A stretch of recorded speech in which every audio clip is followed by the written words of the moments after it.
Ini boleh nggak keluarganya atau istri pegawai atau memang harus pegawai perempuan? Boleh, jadi kan memang tadi ya seperti yang disebutkan tadi bahwa layanan Balkes melayani kesehatan untuk pegawai dan keluarga intinya. Pegawai dan keluarga, baik. Tolong dong diinfo sedikit, ada nggak layanan KB ini yang diterima oleh kaum laki-laki? Ada Mbak, karena memang pelayanan KB itu nggak hanya berfokus pada perempuan. Oh gitu ya? Ya, ada beberapa alat kontrasepsi yang memang bisa dipakai atau digunakan oleh laki-laki. Hai teman KU, jumpa lagi dalam acara Burger, Bincang Urusan Gender. Sebagai media komunikasi, dalam berbagi informasi sekaligus edukasi seputar implementasi pengaruh kesetaraan gender di lingkungan Kementerian Keuangan. Perkenalkan, saya Dewi yang akan memandu episode ketiga dalam acara Burger kali ini. Kita akan mengangkat tema Ibu Sehat, Lahirkan Generasi Hebat. Baik teman KU, tamu kita kali ini adalah seorang yang sangat dekat dengan dunia para mom and baby di lingkungan kantor pusat Kementerian Keuangan. Berprofesi sebagai bidan di Poli Kesehatan Ibu dan Anak. Siapa dia? Beliau adalah Bidan Nungki Kania Primadani. Halo Bu Bidan, apa kabar Bu Bidan?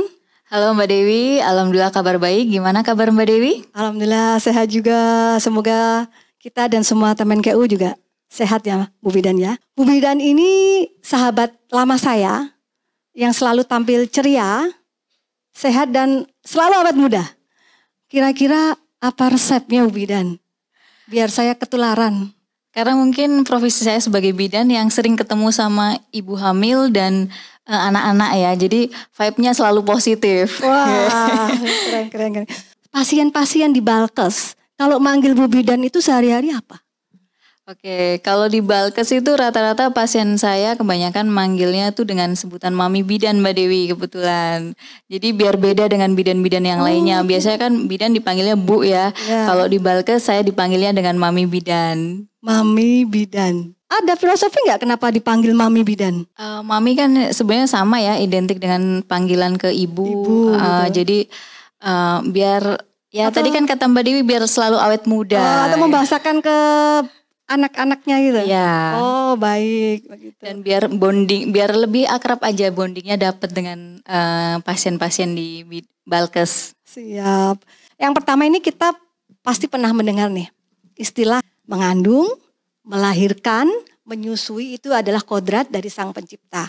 Nah, 3 lapis kepayahan ini itu akan mentransformasikan perempuan menyandang predikat sebagai ibu dan akan mencetak generasi penerus yang hebat, sebagaimana tema kita hari ini. Nah, sesuai dengan tema Burger kali ini, apa peran Poli Kesehatan Ibu dan Anak dalam mencetak generasi hebat yang berasal dari ibu-ibu yang sehat ini? Bagaimana? Oke, baik Mbak Dewi.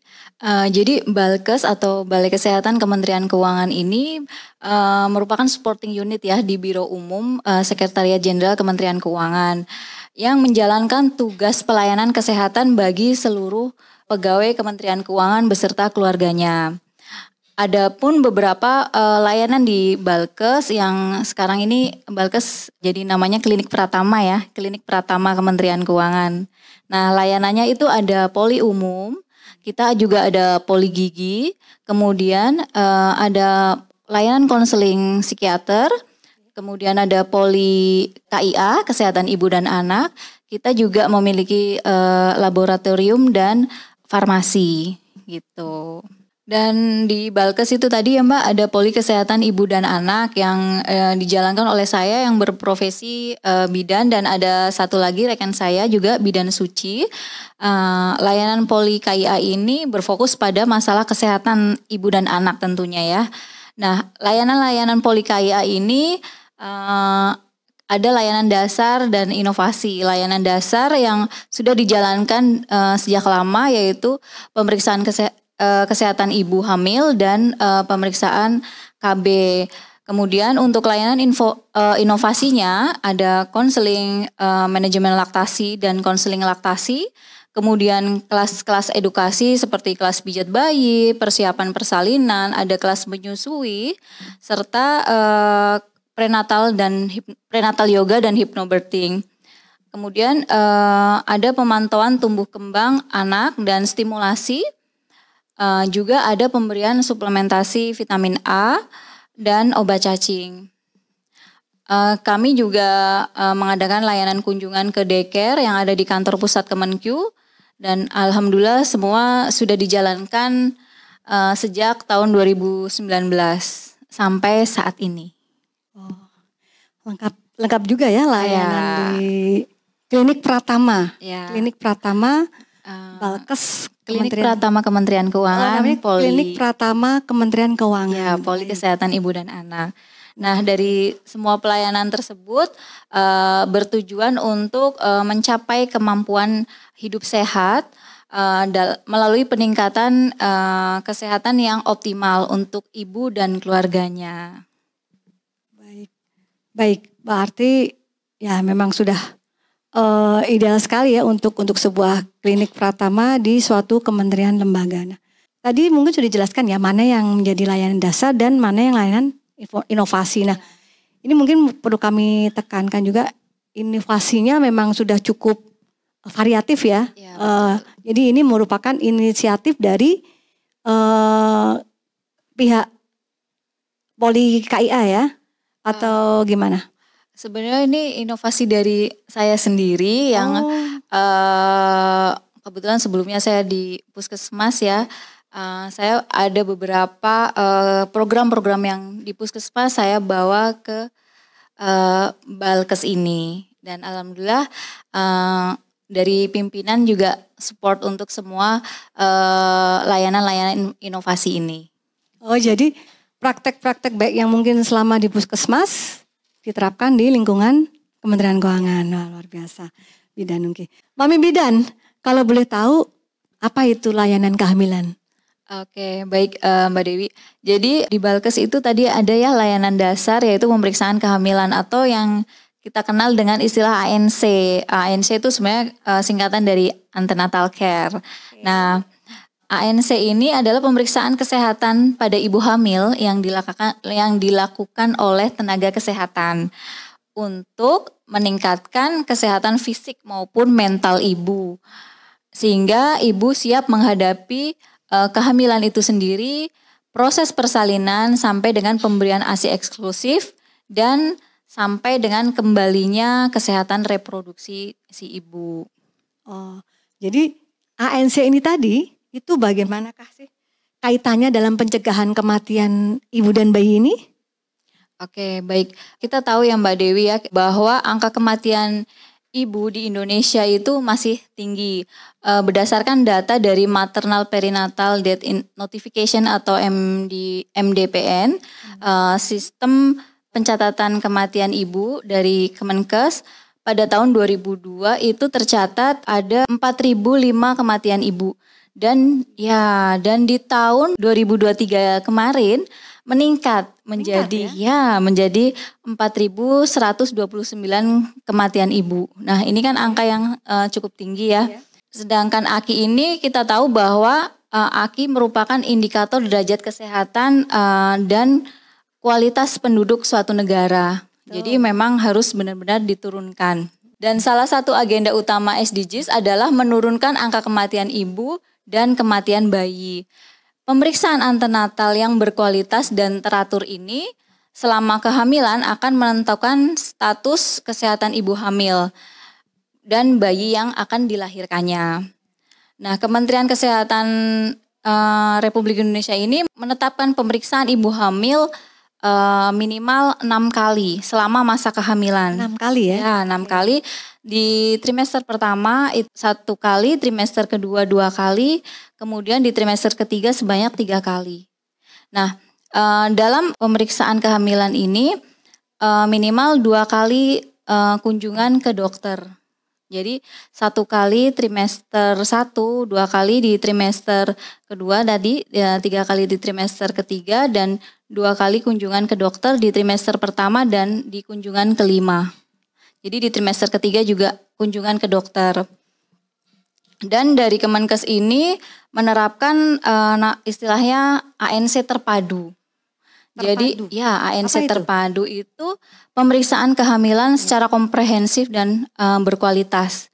Di mana layanan-layanan ANC terpadu itu ada pemeriksaan gizi, jadi pemeriksaan lab, kemudian ada pemeriksaan gigi dan mulut, kemudian ada konseling dokter dan konseling psikologis. Gitu. Jadi tadi ya sudah sangat lengkap. Jadi nggak cuma hanya sekedar memeriksakan kehamilannya aja. Jadi semuanya diperiksa. ANC terpadu tadi itu sudah distruktur dari Kemenkes ya? Iya betul. Oh, ya iya. kemudian satu lagi tadi ya, Baik. dari ANC terpadu itu ada konseling laktasi. Oh itu masuk dalam terpadu. Iya. ANC terpadu ada konseling laktasi. Iya. Berarti konseling laktasi ini pasca ya? Ya Pasca atau sebelum? Kalau dari WHO paling enggak ada 7 kali kunjungan ke konselor laktasi dimulai dari masa kehamilan. Oh, gitu. 2 kali masa kehamilan dan 5 kali kunjungan setelah melahirkan. Jadi ini seperti persiapan ya Ya, untuk betul. menuju persalinan. Ya betul. Ibu-ibu ini sudah dipersiapkan mental untuk laktasi. Betul. Kemudian nih Mami Bidan, terkait tadi nih prenatal yoga dan hypnobirthing. Nah, boleh kami di-spill sedikit atau dijelaskan lah apa itu, kemudian manfaatnya apa? Oke. Jadi prenatal yoga ini sebenarnya olahraga ya Mbak Dewi, olahraga yoga yang dikhususkan untuk ibu hamil. Jadi selain untuk kebugaran, yoga hamil ini juga melatih otot-otot ibu hamil, terutama otot panggul.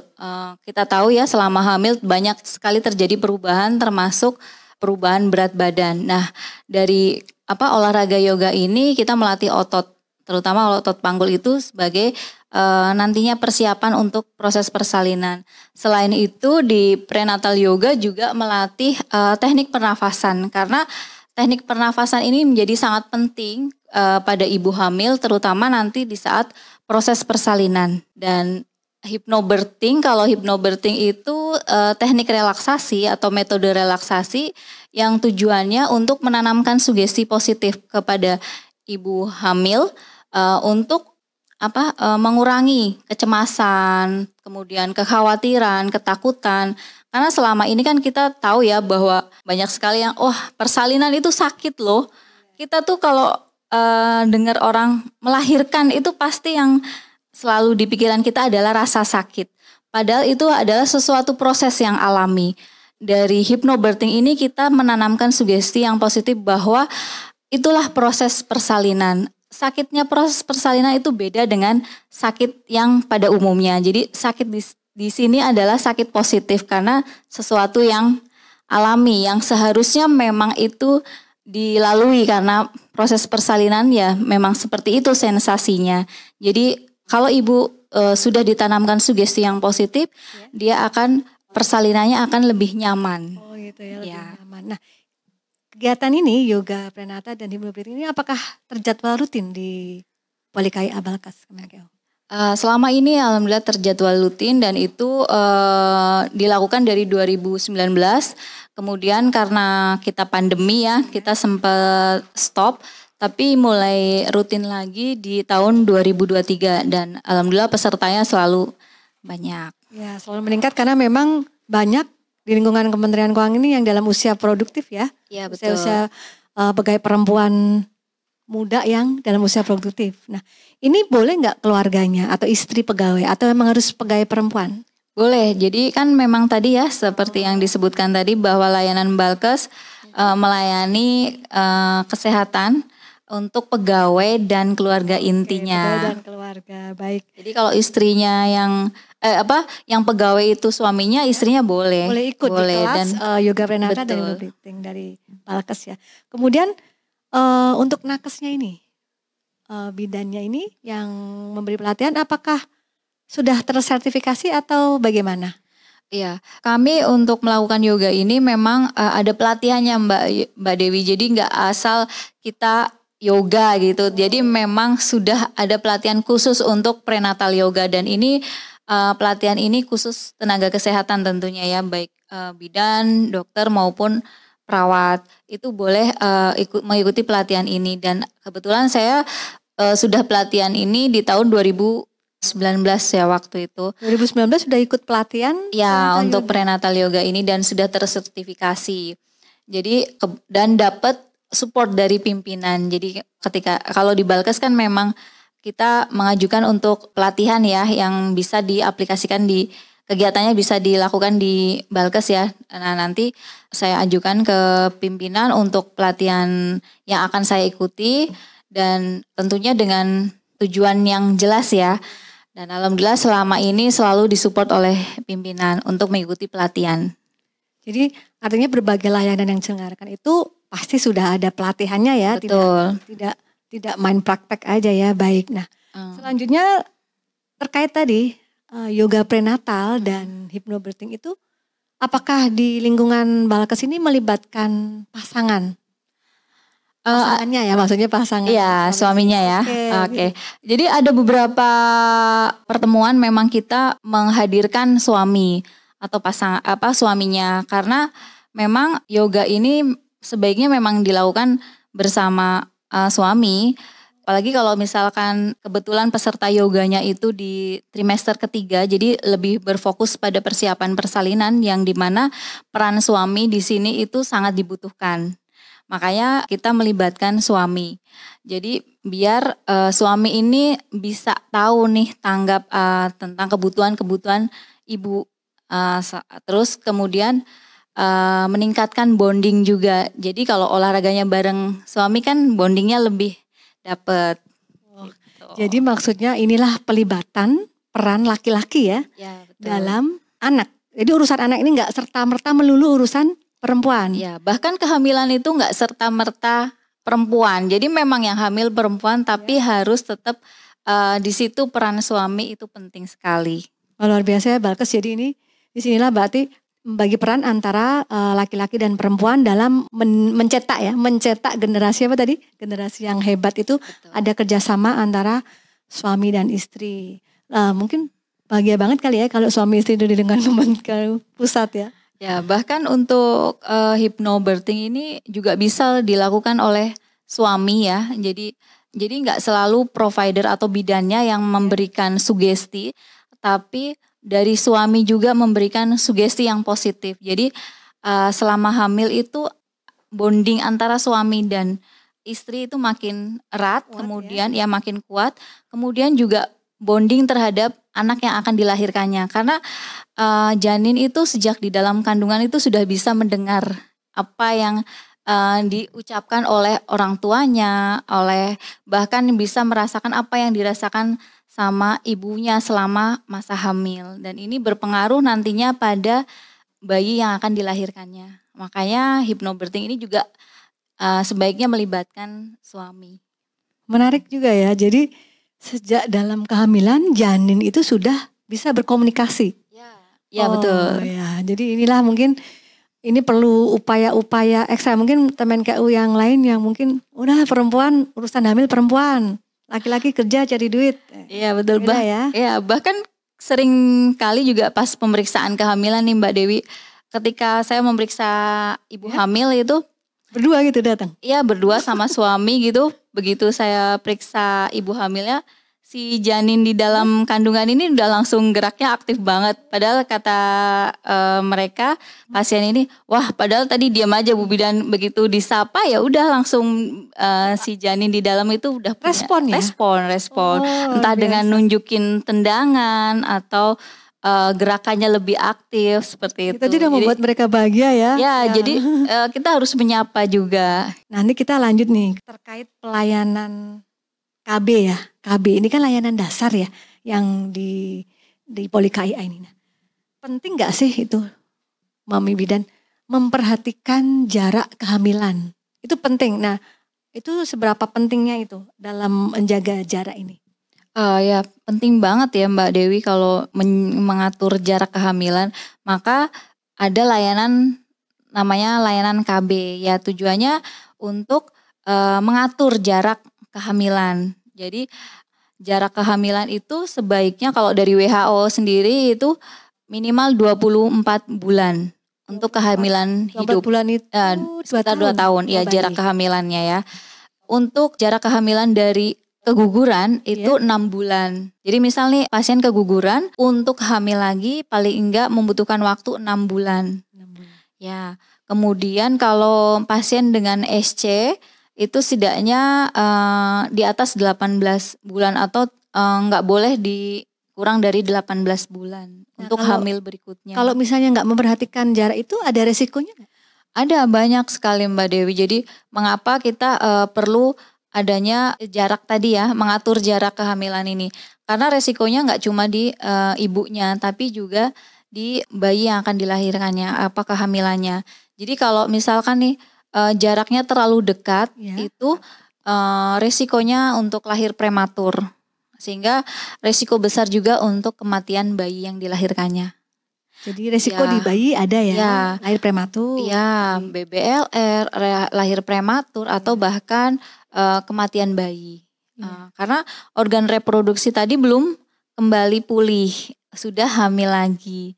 Jadi makanya risiko kehamilan prematur itu menjadi lebih tinggi pada ibu dengan kehamilan jarak yang terlalu dekat. Nah, tolong dong diinfo sedikit, ada nggak layanan KB ini yang diterima oleh kaum laki-laki? Ada Mbak, karena memang pelayanan KB itu nggak hanya berfokus pada perempuan. Oh gitu ya? Ya, ada beberapa alat kontrasepsi yang memang bisa dipakai atau digunakan oleh laki-laki. Dan di Balkes menyediakan macam-macam alat kontrasepsi seperti suntik pil, kemudian implan, IUD, dan kondom. Nah, kalau di Balkes sendiri juga banyak ya pegawai laki-laki yang memanfaatkan fasilitas itu untuk mendapatkan alat kontrasepsi, yaitu kondom. Jadi kebijakan ini responsif gender ya. Jadi gender itu nggak hanya perempuan ya. Mungkin ini Mami Bidan perlu tahu ya, teman KU juga mungkin tahu bahwa gender itu kan bukan perempuan ya. Gender itu kan peran, tanggung jawab antara laki-laki dan perempuan. Nah, jadi layanan Balkes di Poli KIA ini pun pemanfaatnya tidak hanya perempuan tapi juga laki-laki ya. Betul. Nah, jadi memang ada yang datang ke Balkes bapak-bapak gitu pegawai untuk layanan kontrasepsi. Karena memang ada beberapa pasien yang tidak bisa menggunakan kontrasepsi seperti pil, suntik ataupun implan karena itu kan hormonal ya. Untuk pasien-pasien tertentu dengan kondisi tertentu seperti hipertensi itu tidak boleh menggunakan kontrasepsi hormonal tadi seperti suntik pil dan implan, dan salah satu alternatif lainnya ya suami yang harus memakai kontrasepsi dengan memakaian kondom. Oh begitu. Nah, baik nih Mami Bidan, kita lanjutkan lagi. Nah, terkait layanan konsultasi ASI eksklusif di Poli KIA. Nah, bagaimana sih hubungannya dengan pencegahan stunting? Oke, baik Mbak Dewi. Salah satu pencegahan stunting adalah pemberian ASI eksklusif, dan dari WHO sendiri menyarankan untuk minimal 7 kali kunjungan ke konseling laktasi dimulai dari masa kehamilan dan melahirkan, 2 kali kunjungan di masa kehamilan dan 5 kali kunjungan di pasca melahirkan. Nah, kita tahu ya bahwa ASI itu merupakan sumber gizi utama bagi bayi yang di dalamnya sudah sangat komplit kandungannya seperti air, karbohidrat, lemak maupun protein. Di situ juga ada vitamin, bahkan ada zat antibodi dan enzim yang dimana semuanya ini mampu untuk mengoptimalkan tumbuh kembangnya si anak. Jadi perlu pemberian ASI dari sejak lahir sampai usia 6 bulan. Cukup ASI saja. Nah, mekanismenya pemberian ASI eksklusif itu bagaimana? Baik, pemberian ASI eksklusif itu dari bayi lahir sampai usia 6 bulan. Kemudian ibu memberikan MPASI, yaitu makanan pendamping ASI. Karena setelah 6 bulan komposisi ASI ini sudah tidak mencukupi kebutuhan gizi si anak. Makanya perlu makanan pendamping ASI. Ya, tapi selain makanan pendamping ASI ini ibu tetap boleh memberikan ASI sampai usia anak 2 tahun. Jadi ASI tetap diberikan sampai usia 2 tahun, cuma dengan tadi tambahan MPASI. Oh gitu, menarik juga ya. Nah, selanjutnya nih Mami Bidan, saya pernah dengar 1000 hari pertama kelahiran. 1000 HPK ya? Apa kalau salah saya tolong dikoreksi. Nah, peran bidan dalam 1000 hari pertama kelahiran anak itu bagaimana?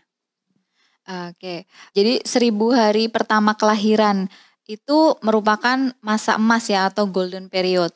Itu dimulai dari masa kehamilan yaitu sekitar 40 minggu sampai usia anak 2 tahun. Di mana peran bidan ini sangat penting. Karena bidan sebagai mitra ataupun sahabat ibu yang memberikan pelayanan preventif maupun promotif. Kemudian bidan di sini juga bertugas mengawal kehidupan perempuan, siklus kehidupan perempuan, memberikan asuhan keberlanjutan untuk perempuan dari mulai dia masa remaja sampai kehamilan, kemudian bahkan nanti sampai menopause. Jadi dari remaja, kehamilan, dia masa laktasi, kemudian pengasuhan anak sampai si perempuan ini mengalami menopause. Itu semua peran bidan di situ sangat penting. Karena mengawal tadi ya, mengawal asuhan keberlanjutan. Sejak remaja ya jadi Jadi mempersiapkan kehamilan dari remaja itu misalnya dengan pemberian mungkin tablet zat besi.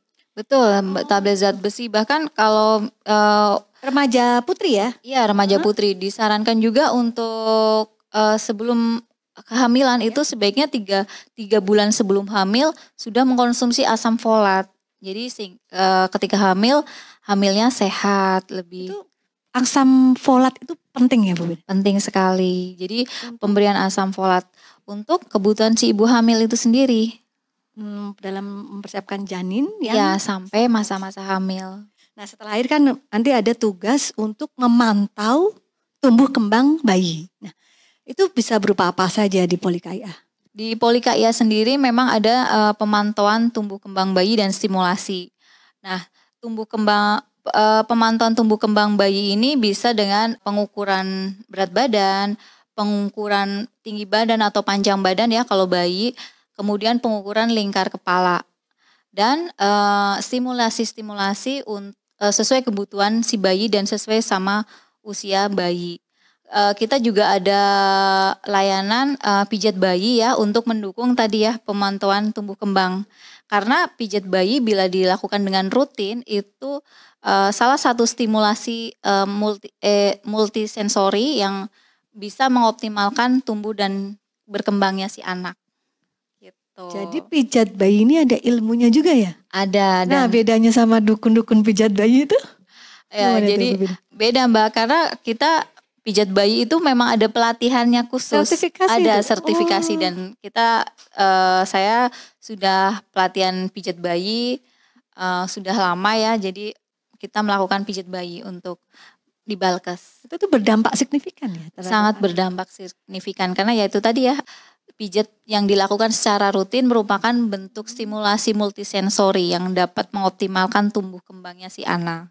Kita juga selain mijat bayi kita ngajarin nih ke ibunya. Jadi kalau misalkan pasien datang ke Balkes untuk pemantauan tumbuh kembang plus pijat bayi, nggak cuma saya yang melakukan pijat bayi. Juga itu ya, ibunya, jadi ibunya saya latih, saya ajarkan untuk pijat di rumah. Jadi manfaatnya juga akan luar biasa karena yang melakukan pijatan itu ibunya. Jadi meningkatkan bonding antara si ibu dan anak. Kemudian terkait isu pencegahan stunting ini dan tadi pemberian vitamin itu bagaimana itu kaitannya? Apakah ada kaitannya dengan isu stunting? Ya, jadi kita kan di tahun 2024 ini menurunkan angka stunting sampai 14% ya. Dan pemberian vitamin ya, vitamin A dan obat cacing itu merupakan salah satu program pemerintah untuk anak-anak dan biasanya dilakukan pada bulan Februari dan Agustus. Jadi dalam 1 tahun itu 2 kali pemberian. Makanya untuk bulan Februari sama Agustus itu dinamakan bulan vitamin A gitu. Jadi ya betul. Pemberian vitamin A ini merupakan program pemerintah tadi ya dan diberikan sebagai untuk menambah daya tahan si anak. Vitamin A itu menambah daya tahan. Ya, imunitas. Ya, selain untuk mata juga daya tahan. Ya, betul. Jadi anak-anak lebih sehat dan terhindar dari berbagai macam penyakit. Terus kemudian pemberian obat cacing ini juga perlu karena dengan pemberian obat cacing memudahkan penyerapan makanan. Jadi semua makanan yang diberikan ke anak lebih terserap dengan baik dengan pemberian obat cacing. Itu juga dilayani di Balkes? Dilayani di Balkes. Itu ada periodenya nggak Bu Bidan kalau yang obat cacing itu? Ya, biasanya pemberian obat cacing dibarengi dengan pemberian vitamin A. Oh gitu. Itu serentak atau itu program Kemenkes ya? Program pemerintah, program Kemenkes. Jadi hampir semua dari mulai, bahkan biasanya di posyandu juga pemberian vitamin A udah dilakukan. Dari mulai tingkat dasar sampai semua vaskes ya. Jadi pelayanan KIA ini ya, tertarik benang merah ya, dari mulai mempersiapkan persalinan dari masa tadi kehamilan, kemudian dari persalinannya mungkin setelah itu pasca persalinan mempersiapkan anaknya bahkan sampai 1000 hari pertama kelahiran, bahkan sampai tadi tumbuh kembangnya juga dipantau, jadi dari hulu ke hilir ya. Nah, luar biasa, berarti pelayanan ini memang, inovasi layanan ini memang benar-benar membuat ini ya, Kementerian Keuangan itu layak memang disebut sebagai mentor dalam implementasi pengutamaan gender. Nah, tadi kan sudah dijelaskan nih secara runut ya, dari mulai layanan Polikaya ini dari mulai semenjak mempersiapkan kehamilan, kemudian persalinan sampai dengan tumbuh kembang anak. Nah, sekarang ini apa sih tantangan bagi seorang bidan profesional seperti Bidan Nungki ini? Kami pengen tahu dong. Oke, tantangan saya sebagai bidan di Poli KIA Balkes ya. Betul. Karena pasien saya itu sangat kompleks ya Mbak, dari mulai yang milenial sampai bahkan tadi ya, karena siklus perempuan dari remaja sampai menopause itu, dan banyaknya informasi-informasi di luar yang tentang kesehatan. Nah itu yang googling ya? Iya googling, jadi banyak banget yang googling, googling, dan entah itu benar atau salah. Nah di sini saya perlu, tantangan saya jadi perlu banyak mengedukasi mereka. Makanya dengan Poli KIA ini bisa sebagai fasilitas untuk menambah informasi, pengetahuan ataupun edukasi buat pasien-pasien terutama di Poli Bidan. Kemudian di Balkes ini juga kan hampir semua pasiennya kan memang bekerja ya, ibu yang bekerja. Jadi mereka mempunyai waktu yang sangat terbatas untuk melakukan kunjungan ke Poli KIA. Nah di sini saya jadi tantangan buat saya, jadi sering membuat konten-konten, terutama konten-konten konten. Saya juga menyimak itu IG Balkes betul, ya. IG Balkes. Makanya follow itu. IG Balkes biar tahu informasi dan informasi kesehatan dan kegiatan yang dilakukan oleh jadi Balkes. Cukup scroll dapat ilmu gitu ya. Jadi kan ibu-ibu nih sekarang banyak main medsos ya kan. Dan yang ibu bekerja tadi kan memang waktunya terbatas untuk melakukan kunjungan ke Balkes. Jadi saya membuat beberapa konten edukasi. Jadi itu inisiatifnya memberi edukasi lewat medsos. Betul, yang nanti diposting di IG Balkes atau jadi saya misalkan kita juga kan ada layanan online ya. Saya bisa memberikan konten-konten edukasi itu untuk pasien-pasien yang layanan online atau konselingnya kan jadi lebih mudah dengan membuat konten-konten edukasi itu untuk kasihnya ke pasien. Luar biasa ya, jadi tantangan itu merupakan peluang untuk melakukan inovasi. Oke, luar biasa ini seorang bidan ini. Satu lagi nih yang terakhir, Mami Bidan. Apa sih harapan bagi seorang bidan ke depan? Harapan saya tentunya mensukseskan program pemerintah dengan menurunkan angka prevalensi stunting, kemudian menekan angka kematian ibu dan bayi. Kemudian ibu dan bayi di lingkungan Kementerian Keuangan senantiasa sehat ya, dan adanya peningkatan layanan serta sarana dan prasarana di Poli KIA khususnya seperti fasilitas USG, jadi layanan di Poli KIA lebih baik lagi. Dan yang terakhir selalu ada ruang perbaikan. Apabila ada masukan dari pasien untuk perbaikan layanan Balkes ke depannya. Jadi feedback dari pasien itu penting ya untuk area improvement kita. Ya. Baik, pembicaraan kita ini dari awal sampai akhir sangat menarik. Tapi sayang durasinya kurang panjang. Mungkin nanti di lain kesempatan kita bisa berbincang terkait hal ini lagi ya. mungkin dari sepanjang bincang santai kita dalam acara Burger kali ini, saya izin menarik benang merah ya, Mami Bidan. Teman KU dimanapun berada, mungkin kita semua sepakat ya bahwa sebaik-baiknya pencetak generasi adalah ibu. Seorang ibu memerlukan dukungan dari orang dan lingkungan terdekat agar bisa menjalankan peran baik di ranah domestik maupun publik secara seimbang. Peran pemerintah hadir untuk menjamin kualitas ibu agar senantiasa sehat baik fisik maupun mental. Ibu memiliki pengetahuan dan keterampilan serta berdaya secara ekonomi sehingga mampu melahirkan generasi sehat. Yang terakhir, Kemenkeu bersama Balkes berkomitmen untuk mendukung upaya penurunan angka prevalensi stunting dan angka kematian ibu dan bayi dalam rangka menyongsong generasi Indonesia Emas 2045 melalui berbagai kebijakan dan layanan yang responsif gender dan peduli anak. Begitu ya Bu Nungki, terima kasih atas kehadirannya, sudah menyempatkan waktu di sela-sela kesibukannya melayani pasien dalam acara Bincang Urusan Gender. Baik. Terima kasih Mbak Dewi. Teman KU dimanapun berada, demikian perbincangan terkait urusan gender kita hari ini bersama seorang bidan profesional Bidan Nungki Kania Primadani dari Poli KIA Balkes Kementerian Keuangan dalam upayanya menjaga kesehatan ibu dan anak di lingkungan Kementerian Keuangan. Semoga dari keseluruhan pembicaraan hari ini dapat menjelaskan upaya-upaya beliau dalam meningkatkan derajat kesehatan ibu dan anak dapat digunakan sebagai pembelajaran, inspirasi, serta berdampak positif bagi kita semua. Izin terakhir akan memberikan pantun. Naik bukit penuh berduri. Cakep. Suka duka penuh cerita. Cakep. Kami pamit undur diri. Mohon maaf bila ada salah kata. Sampai jumpa di episode Burger berikutnya.